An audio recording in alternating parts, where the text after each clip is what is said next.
민수기는 출애굽기에서 가나안에 들어가기까지 이스라엘 백성들이 광야에서 지낸 역사의 기록입니다. 민수기 1장에서 12장까지 가나안 진군을 위한 준비가 다 끝나고 민수기 13장에서는 가데스 바네아에서 불신의 사건 가나안 정탐이 있었습니다.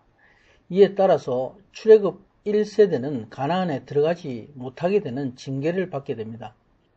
350만 이상의 많은 이스라엘 백성들이 광야에서 길고 힘든 38년 동안의 훈련의 과정을 지나게 됩니다. 그동안에 1세대는 2세대를 키우면서 결국 광야에서 다 죽게 됩니다. 그러나 성경은 이 기간 동안 일어난 일을 기록하고 있지 않습니다.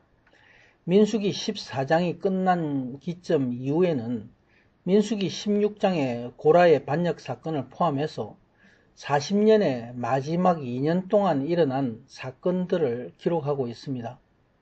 이스라엘 백성은 민수기 20장에서 다시 가데스 바네아를 출발하게 됩니다. 호르마를 거쳐서 에돔과 모압 땅을 둘러서 요단 동편에 이르게 됩니다. 민수기 20장에서 36장은 바로 나머지 2년의 역사 기록들입니다. 오늘 본문에서 불신의 이스라엘 백성들이 모세의 명령을 순종하지 않고 잘못된 열심으로 가나안을 정복하기 위해서 들어가려고 합니다. 그 결과로서 이스라엘이 아멜렉과 가나안인에 패배하는 내용이 해당이 됩니다. 지난 말씀에서 불신하는 10명의 정탐자들이 모두 심판을 받아 죽었습니다. 그리고 모세가 이스라엘 백성에게 이제 하나님이 선고하신 심판의 말씀을 선포합니다. 지난번 나눈 대로 출애굽 1세대의 이스라엘 백성들이 하나님이 약속하신 가나안 땅에 들어가지 못한다는 선포인 것입니다. 이를 듣고 이스라엘의 모든 자손들이 크게 슬퍼한다 말씀하고 있습니다. 그리고 저들이 아침에 일찍 일어나서 산 꼭대기에 올라가며 모세에게 고합니다. 우리가 오늘 하나님이 허락하신 이 가나안 산에 올라가서 저들을 치고 그 땅을 차지하겠다 말합니다. 우리가 하나님께 범죄하였으니 산으로 올라가겠다 고하고 있습니다. 이러한 이스라엘 백성들의 행동은 바로 자기들이 결정한 것입니다. 하나님의 허락하신 곳으로 우리가 가겠다 이렇게 말씀하고 있습니다.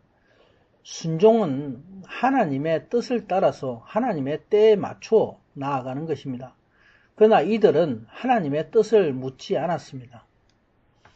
이들은 순종으로 산으로 올라간 것이 아니라 자신들이 스스로 결정한 것입니다. 여기 39절에서 이들 이스라엘 백성들이 크게 슬퍼한 것은 진정한 회개의 슬픔이 아닙니다. 왜냐하면 회개는 반드시 말씀의 순종을 동반하기 때문입니다. 회개는 하나님의 말씀을 따라서 자신의 생각을 고치고 하나님의 뜻에 순종하는 것입니다.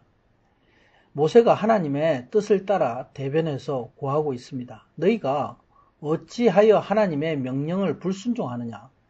이 일이 하나님의 뜻이 아니니 형통하지 못한다 말씀합니다.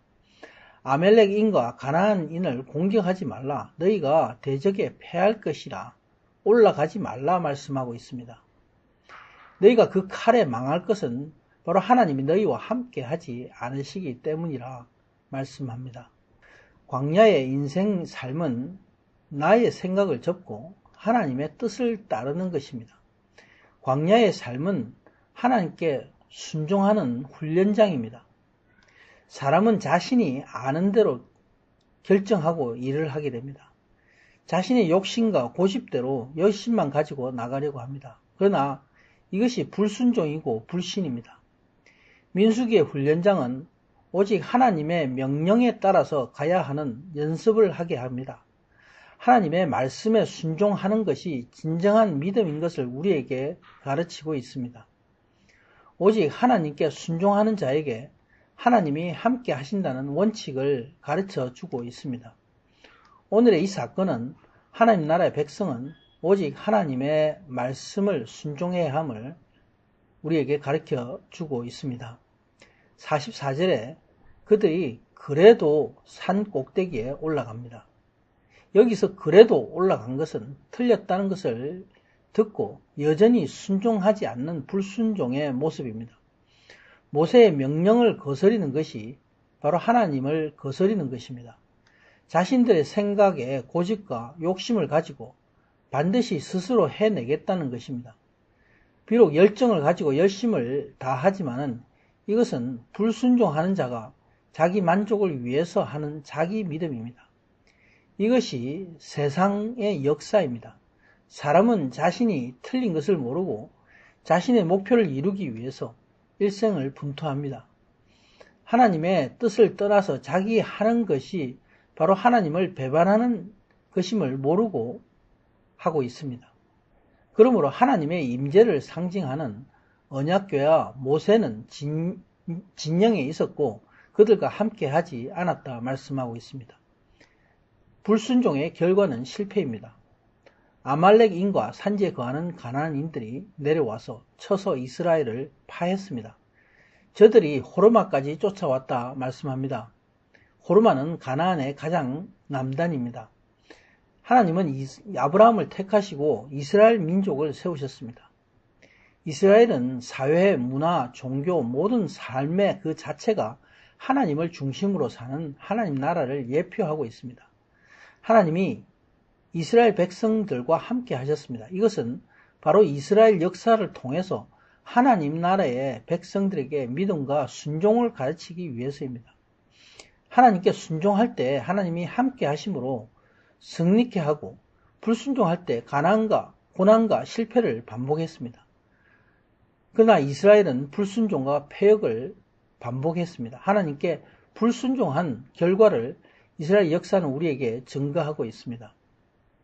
하나님은 이스라엘의 시대마다 하나님의 사람들을 세우시고 하나님의 뜻을 그의 백성들에게 알리셨습니다.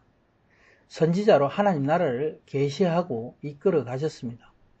이들 하나님의 사람들은 모두 예수 그리스도의 중보자를 예표하고 있습니다. 하나님은 모세와 여호수아, 사사들, 그리고 다윗과 같은 중보자를 기름 부어 이스라엘 백성들 앞에 세우셨습니다. 성경은 이스라엘 백성들의 불순종과 함께 이들 하나님의 사람들의 불순종도 그대로 역사에 기록하고 있습니다. 오직 하나님이 함께 하지 않으면 실패할 수밖에 없다는 것을 이스라엘 실제 역사를 통해서 우리에게 가르쳐주고 있는 것입니다. 사람은 하나님 앞에 순종할 때에 하나님 나라에 들어가는 무한한 축복을 갖게 됩니다. 그러나 하나님의 뜻을 벗어나면 이 세상에서 아무리 많은 것을 쌓아도 헛된 것이고 심판이 될 수밖에 없습니다. 이것을 깨닫는 것이 바로 믿음입니다. 아멘.